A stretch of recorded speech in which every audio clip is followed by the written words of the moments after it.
Guys, sambil-sambil kita memancing ni, kita nak buat review lah Gopro 9 lah. Gopro tu baru.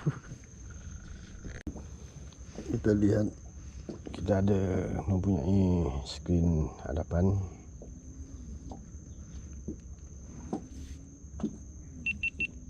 Ya, itu adalah skrin hadapan.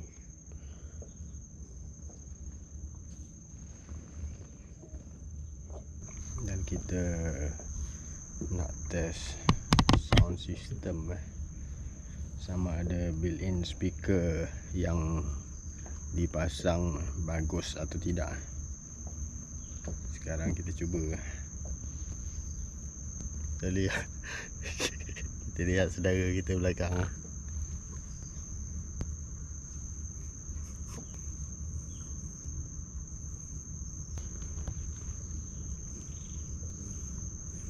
Adakah ia boleh menangkap bunyi-bunyi makhluk halus?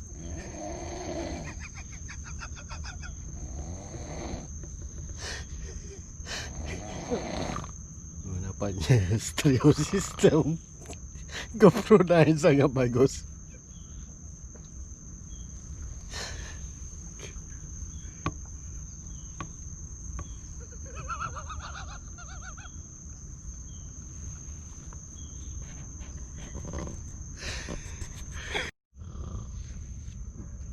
Nampaknya senang kerja saya kali ni. Sudah tak perlu letak background music.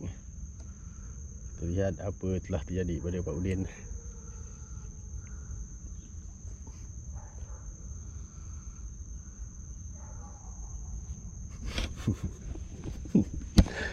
Sorry Pak Udin.